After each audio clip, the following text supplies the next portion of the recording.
Selamat pagi anak-anak, pada kesempatan kali ini Ibu akan menyampaikan materi berkenaan dengan menganalisis kartu utang. Yang pertama kita akan membahas pengertian kartu utang. Utang merupakan transaksi yang sering sekali terjadi di perusahaan.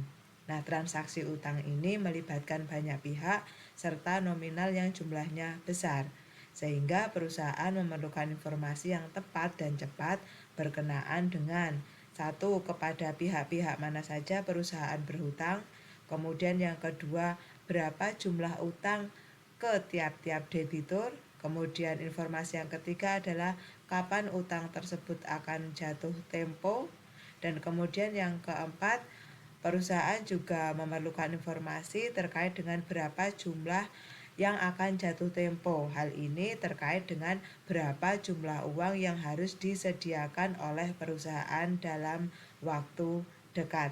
Nah, kebutuhan informasi tersebut dapat dipenuhi melalui pencatatan dalam kartu utang. Ya, jadi kartu utang merupakan catatan yang memuat mutasi atau perubahan utang secara terperinci terhadap setiap debitur. Jadi nanti di kartu utang itu akan tersampaikan, akan dijelaskan utang kepada debitur, nama debiturnya siapa, berapa jumlahnya, kapan jatuh tempo, dan seterusnya. Nah, berikutnya yang kedua yaitu format kartu utang.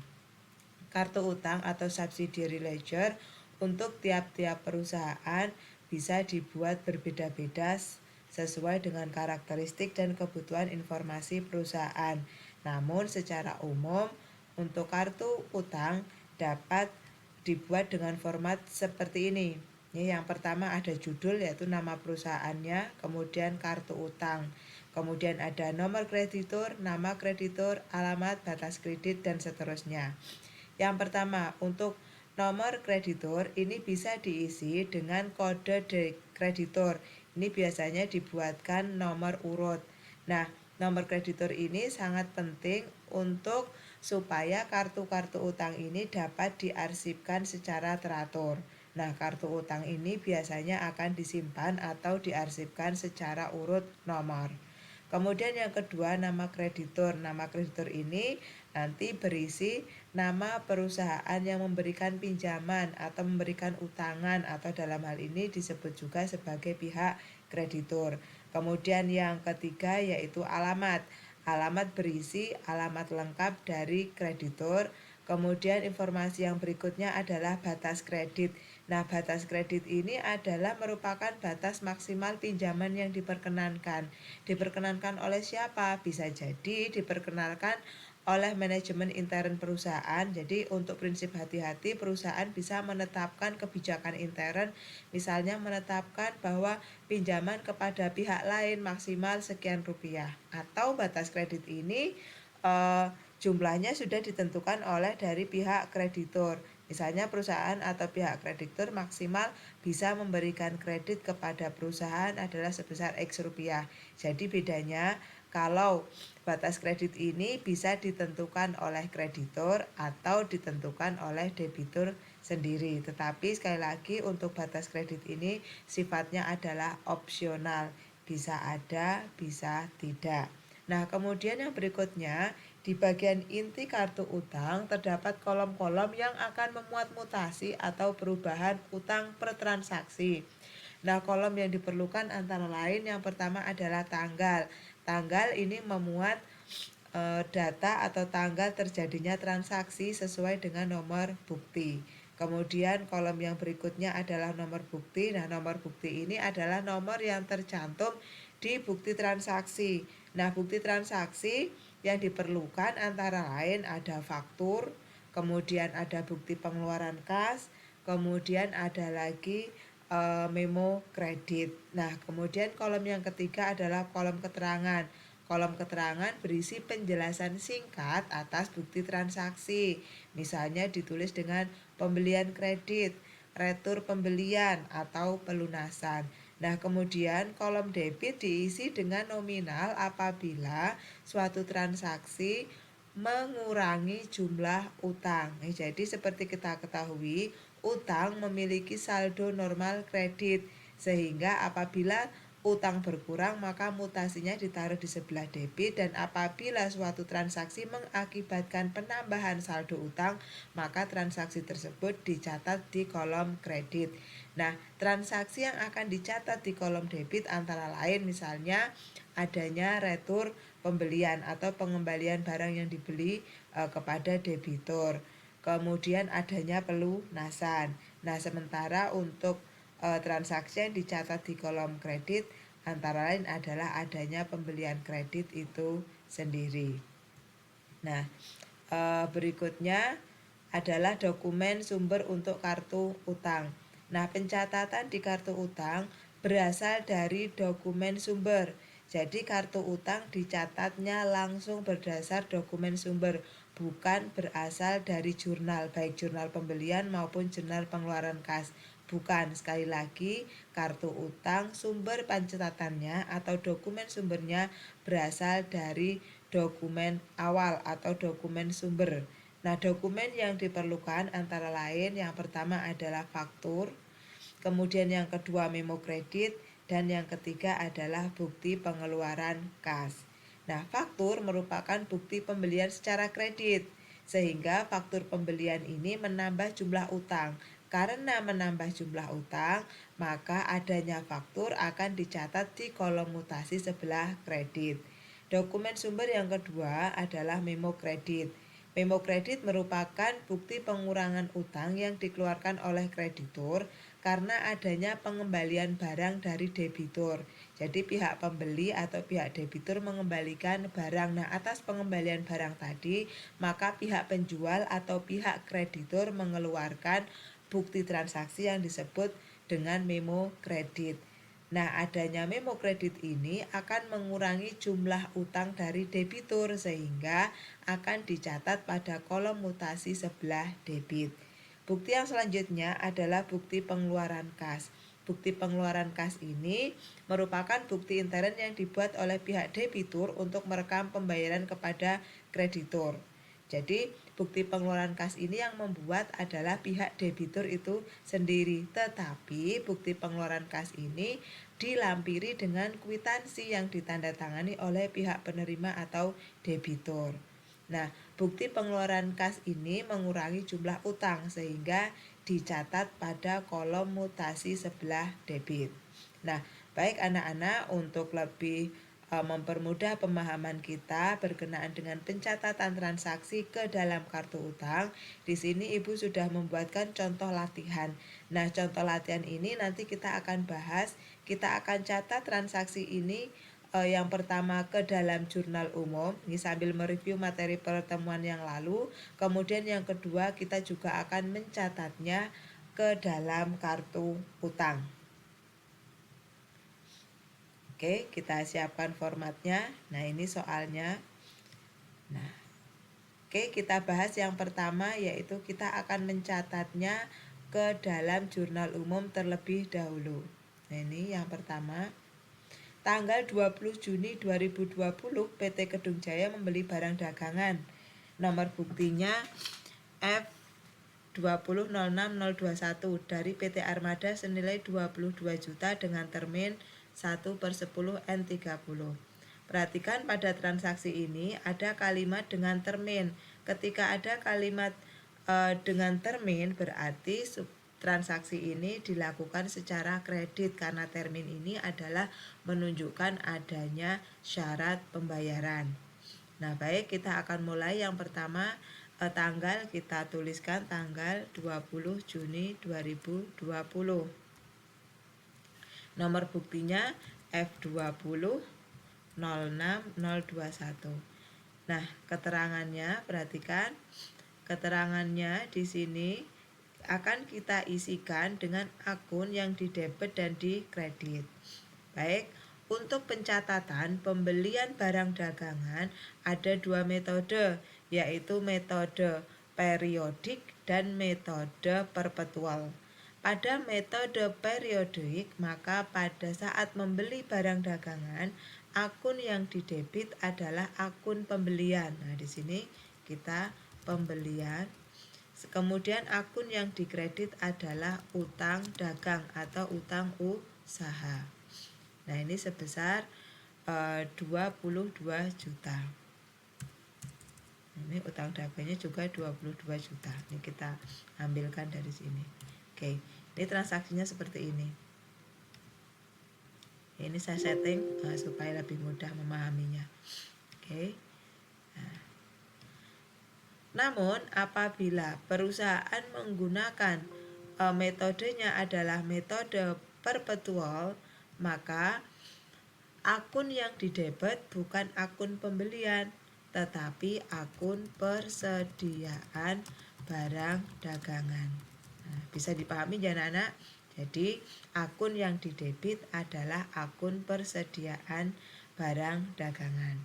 Nah, kemudian ini Ibu belum memasukkan komponen PPN, artinya kita membahasnya pembelian barang dagangan ini, barang dagangannya adalah bukan merupakan objek PPN. Nah, jurnalnya sangat sederhana seperti ini. Hanya akun pembelian atau persediaan barang dagangan debit, kreditnya adalah utang dagang. Tetapi bila pembelian barang dagangan ini tadi adalah merupakan pembelian barang dagangan yang dikenai dengan PPN dan PT Kedung Jaya adalah pengusaha kena pajak, maka jurnalnya akan menjadi berbeda. Misalnya di harga 22 juta ini sudah termasuk PPN masukan, maka DPP-nya atau persediaannya tidak boleh kita debit sebesar 22 juta, tetapi hanya 20 juta rupiah saja, yaitu berasal dari perhitungan 22 juta kita kalikan dengan, ingat PPN itu tarifnya adalah 10%, sehingga ini kita kalikan 100, kemudian kita bagi dengan 110. Nah, sehingga persediaan barang dagangannya kita debit sebesar 20 juta. Ini seandainya, ini saya tuliskan, ini seandainya di situ termuat PPN, maka di sini ini saya kopikan saja di sini. Maka debitnya adalah persediaan barang dagangan sebesar 20 juta. Nah, yang 2 juta apa? 2 juta adalah PPN masukan. Nah, kreditnya adalah utang dagang sama. Ini asumsinya adalah di harga 22 juta ini adalah sudah termasuk pajak. Tapi apabila di harga 22 juta itu belum termasuk pajak, maka jurnalnya berbeda juga, berbeda lagi. Perhatikan utang dagangnya ajek ini sama 20 tambah. Ini sekali lagi tergantung asumsi soalnya masing-masing. Jadi Ibu ulangi lagi untuk transaksi nomor 1, penjelasannya. Pertama, bisa dicatat menggunakan metode periodik atau metode perpetual. Jika menggunakan metode periodik, maka akun yang didebit adalah pembelian. Kemudian yang kedua, jika menggunakan metode perpetual, maka akun yang didebit adalah persediaan barang dagangan. Kemudian asumsi yang ketiga, apabila di dalam pembelian itu termasuk PPN, maka jurnalnya menjadi persediaan barang dagangan di debitnya bukan sebesar 22 juta. Kenapa? Karena di angka 22 juta itu sudah termasuk adanya PPN masukan sebesar 2 juta. Sehingga jurnalnya dicatat dengan cara mendebit persediaan barang dagangan debit 2 juta, PPN masukan debit 2 juta, kreditnya utang dagang sebesar 22 juta. Ini baik, ini akan Ibu hapus. Ini kita asumsikan di transaksi ini semuanya menggunakan akun PPN masukan. Ini kita asumsikan bahwa PT Kedung Jaya adalah perusahaan atau pengusaha kena pajak, sehingga PT Kedung Jaya berhak untuk memungut PPN, sehingga jurnalnya saya ulang, yang didebit adalah sebesar 20 juta, kita gunakan persediaan barang dagangan, kemudian ada PPN masukan sebesar 2 juta, sehingga utang dagangnya kita bertambah sebesar 22 juta. Ya, 22 juta. Nah, untuk mengingat-ingat di sini Ibu akan tuliskan asumsinya. Asumsinya 1, dicatat menggunakan metode perpetual. 2, harga yang tercantum di faktur sudah termasuk PPN 10%. Ingat ya, karena asumsinya berbeda, jurnalnya juga akan berbeda. Baik, kita lanjut dengan transaksi yang kedua. Pada tanggal 25 Juni, kembali PT Kedung Jaya membeli dari Armada lagi. Ini kita ketik tanggal 25 Juni 2020. Ini enggak usah tebal. Kita membelinya, nomor buktinya F 2006021.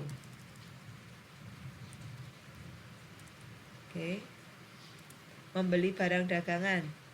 Ajek, akun yang didebit adalah persediaan barang dagangan dan PPN masukan. Kemudian kreditnya adalah utang dagang.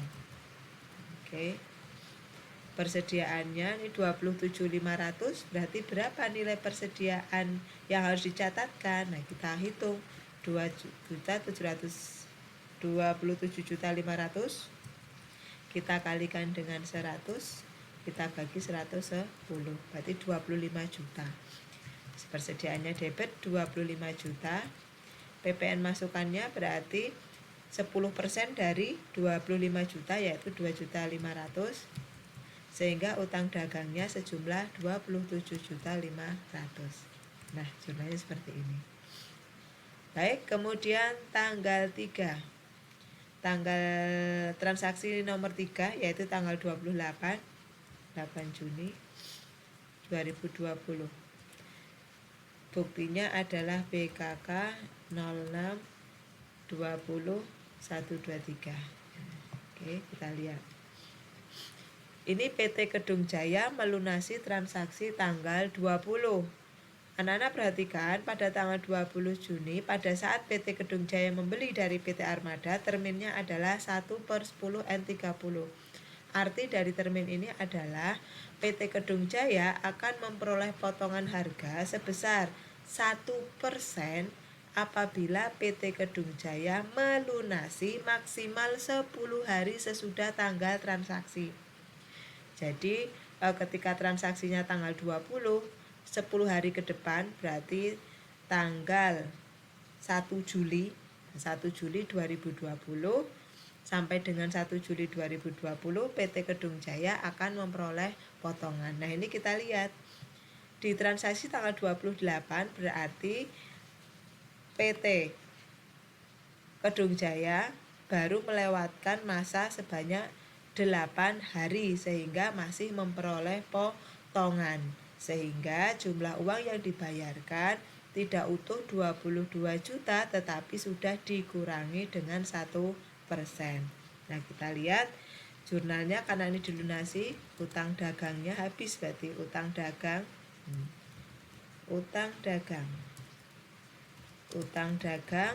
untuk tanggal 20. Nah, sebesar 22 juta. Ini kita lihat di sini 22 juta. Kemudian kreditnya adalah kas. Nah, di sini ada potongan pembelian. Nah, berapa besarnya potongan pembelian? Potongan pembeliannya dihitung dari sebesar 1%, kita kalikan dengan jumlah piutang utangnya 22 juta, sehingga potongannya adalah 220.000. Sehingga berapa jumlah kas yang dibayarkan?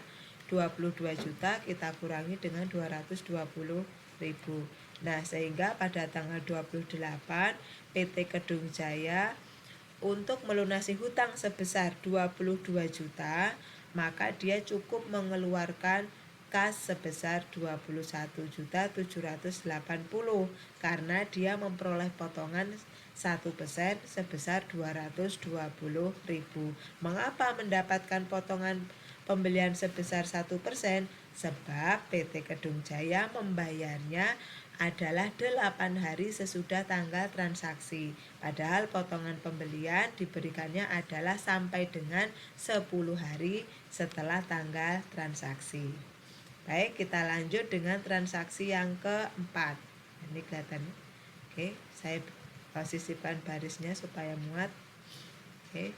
Transaksi yang keempat kita lihat tanggal 30 Juni PT Kedung Jaya membeli sebagian barang yang dibeli tanggal 25 Juni. Nah, oke. Ini tanggal 30 Juni, tanggal 30 Juni. Buktinya MK 20 MK 2006 012. Oke. PT Kedung Jaya mengembalikan sebagian barang yang dibeli. Nah, karena barang yang dibeli tanggal 30, ingat tanggal 30 kita membelinya juga tanggal 25. Nah, tanggal 25 kita membelinya juga secara kredit, maka ketika sebagian barang yang dibeli itu dikembalikan, maka utangnya akan berkurang. Nah, di sini utang berkurang ada sebelah debit. Nah, utang dagang. Kemudian berkurangnya adalah sebesar persediaan barang dagangan. Kemudian ada juga PPN masukan. Nah, kita lihat di sini. Utang dagangnya berkurangnya adalah nilai sebagian barangnya, ingat tadi waktu kita membeli sebesar 27.500.000, itu termasuk di dalamnya ada PPN sebesar 2.500.000. Artinya harga barangnya itu sendiri adalah 25 juta, sementara nilai PPN-nya adalah 2.500.000. Sehingga ketika perusahaan mengembalikan barang senilai 2.500.000, nah kita lihat di sini persediaan barangnya 2.500.000, maka di sini PPN masukannya sebesar 10%-nya yaitu 250.000. Nah, sehingga ada pengurangan nilai utang sebesar 2.750.000. Nah, diperoleh dari mana? 2.500.000 atas nilai barang dan 250.000 atas nilai PPN-nya. Kemudian lanjut transaksi yang kelima. Transaksi yang kelima ini tanggal 5 Juli. Tanggal 5 Juli. Oke. Kembali PT Kedung Jaya beli lagi. Buktinya F20.07, ini harusnya ya 07.021. Oke. Kita tulis persediaan barang dagangan. Persediaan barang dagangan, kreditnya dan PPN masukan, debitnya, kreditnya adalah utang dagang. Ini sama seperti tadi, 27.500 berarti persediaan barang dagangannya adalah 25 juta, PPN masukannya 2.500.000, sehingga utang dagangnya adalah sebesar 27.500.000. Nah, kemudian transaksi yang terakhir. Ini transaksi yang terakhir tanggal 10 Juli 2020. Nomor buktinya BKK 07 20 145. Nah, kita akan melunasi utang tertanggal 25 Juni. Nah, tadi kita tanggal 25 Juni. Tanggal 25 Juni kita membeli barang, kemudian kita melunasinya tanggal 10 Juli. Tadi tanggal 25 Juni terminnya adalah 1/10N30. Artinya apa? PT Kedung Jaya akan dapat potongan kalau membayarnya maksimal 10 hari setelah tanggal transaksi. 25 tambah 10 berarti maksimal adalah di tanggal 5 Juli. Nah, ini PT Kedung Jaya baru membayarnya tanggal 10 Juli. Maka pada saat itu PT Kedung Jaya sudah tidak lagi mendapatkan potongan pembelian. Paham ya? Sehingga jumlah uang yang dibayarkan adalah utuh. Namun ingat, ini di tanggal 30 PT Kedung Jaya sudah pernah melakukan retur.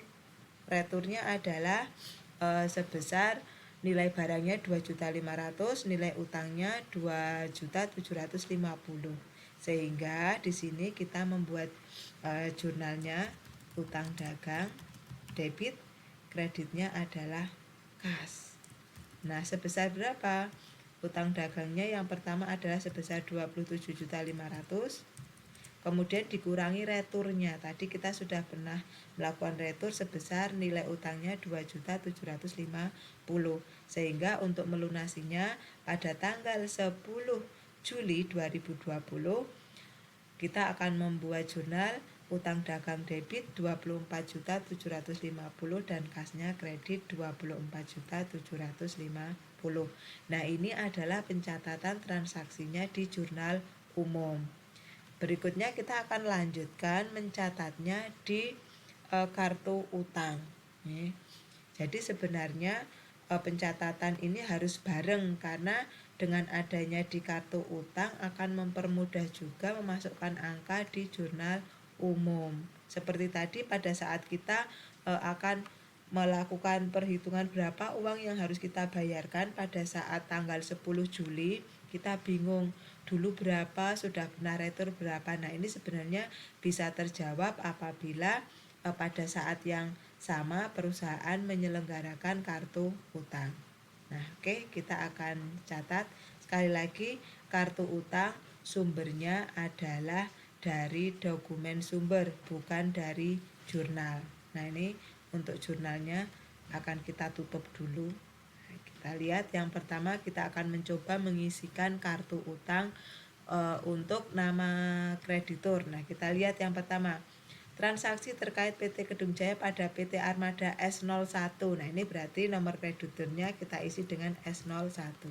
Ini berarti diberi kode S01 untuk PT Armada. Nama krediturnya adalah PT Armada. Alamatnya di sini beralamatkan di Jalan Raya Jepara Kudus. Jalan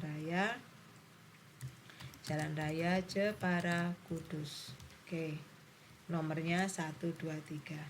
Nah, ini batas kreditnya karena tidak ada informasi, kita biarkan kosong saja. Nah, kita biarkan kosong. Oke. Kita akan catat transaksi yang pertama tanggal 20 Juni. Tanggal 20 Juni 2020 membeli barang dagangan. Membeli barang dagangan berarti utangnya bertambah. Nah, nomor buktinya kita tuliskan dulu F20 06 021. Keterangannya kita bisa tuliskan di sini pembelian kredit. Nah, pembelian kredit ini menambah saldo utang sehingga kita mencatatkannya di sebelah kredit. Kita tuliskan 22 juta.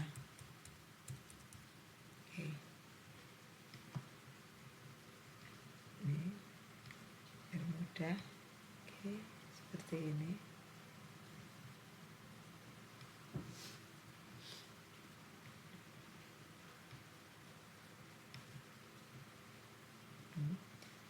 Seperti ini. Oke. Sehingga saldonya per tanggal 20 Juni saldonya adalah sebesar 22 juta.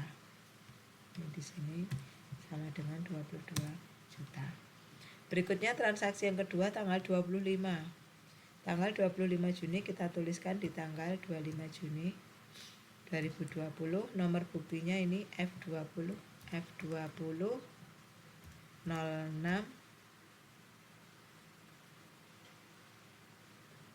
021. Nomor buktinya oke. Ini masih sama pembelian kredit. Kalau tadi 22 juta, sekarang 27.500.000. Sehingga saldonya sekarang adalah 22 juta ditambah 27.500.000, 49.500. Kemudian tanggal 3. Maaf, transaksi yang ketiga tanggalnya 28 Juni. Melunasi utang tanggal 20. BKK 06 20 123. Oke, seperti ini misalnya.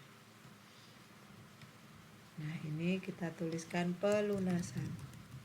Nah, perhatikan, kita melunasinya adalah untuk tanggal 20. Tanggal 20 kita punya utang 22 juta, sehingga di sini kita ketikkan 22 juta.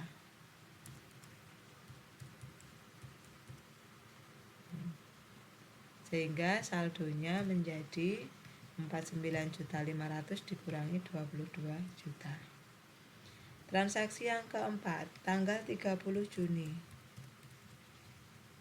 Oke, bukti transaksinya MK 20 06.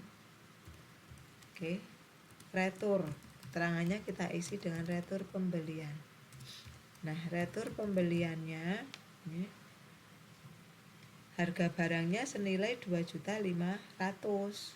Nah, padahal nilai utangnya adalah 2.750.000. Mengapa? Karena di harga 2.500.000 itu belum termasuk PPN. Padahal tadi kita membelinya adalah sudah termasuk PPN, sehingga utangnya kita kurangi 2.750.000. Oke, 2.750.000 sehingga saldonya menjadi dikurangi 24.750. Kemudian yang berikutnya lagi transaksi yang ke-5 tanggal 5 Juli. Tanggal 5 Juli kembali perusahaan membeli F20 021. Oke, lagi pembelian kredit sebesar 27.500.000. Jadi harga barangnya 2.500.000, PPN-nya 2.500.000. Nah, sehingga saldonya menjadi 52.250. Baik, berikutnya tanggal 10 Juli. Tanggal 10 Juli kita melunasi BKK 07 20 145. Pelunasan. Nah, kita melunasi transaksi yang tanggal 25. Perhatikan tanggal 25 tadi kita beli 27.500.000, kemudian dikurangi dengan retur pembelian 2750. Di 2750 ini sehingga saldonya adalah menjadi 24.750. Nah, karena membelinya ini tadi sudah tidak ada potongan ya. Jadi di kartu ini kita sudah tidak melihat dapat potongan atau tidak ya. Sehingga di sini kita debit sebesar 24.750.000. Nah, sehingga saldo akhirnya adalah 27.500.000. Artinya apa? saldonya ini tinggal saldo terakhir untuk pembelian tanggal 5 atau transaksi tanggal 5. Perhatikan transaksi tanggal 20 sudah dibayar pada tanggal 28. Transaksi tanggal 25 diretur tanggal 30, kemudian dibayar tanggal 5. Sehingga yang tersisa adalah untuk transaksi pembelian yang terakhir, yaitu transaksi pembelian tanggal 5 Juli sebesar 2.750.000. Nah, ini apabila kita bandingkan, perhatikan seharusnya jurnal dan kartu utangnya itu adalah sama. Perhatikan. Transaksi yang pertama utang dagang di sini kita kredit 22 juta. Ini sama. Dikredit 22 juta. Ini kasih warna kuning, ini kan sama. Artinya di sini kredit juga sama 22 juta. Kemudian transaksi yang kedua, ada pembelian kredit lagi, utang dagang kredit di jurnal umum. Perhatikan, di kartu utangnya pun sama, kredit lagi. Nah, Ibu kasih warna yang lain ini biar mudah, kasih warna hijau misalnya, ini juga sama. Kemudian transaksi yang berikutnya ada pelunasan di jurnal umum, utang dagangnya debit. Perhatikan di sini debit, Ibu beri warna biru. Nah, di sini di kartu utangnya juga debit, besarnya sama 22 juta. Nah, sekarang adanya retur pembelian pada tanggal 30. Nah, retur pembelian di sini karena kita menggunakan metode perpetual, yang dikredit bukan pembelian tetapi persediaan barang dagangan. Nah, ini perhatikan utang dagangnya, tak kasih warna lagi. Perhatikan utang dagangnya berkurang 2.750.000 debit. Perhatikan di kartunya juga sama, debit 2.750.000. Kemudian berikutnya transaksi yang tanggal 5, perhatikan sini utang dagang dikredit kredit 27.500.000, di kartu juga sama, kredit 27.500.000. Nah, kemudian transaksi yang terakhir di jurnal di debit 24750. Perhatikan di sini di kartu juga terdebit 2.750.000. Nih, sehingga kedua pencatatan ini menghasilkan catatan yang sama. Mengapa? Sebab dokumen sumbernya adalah sama.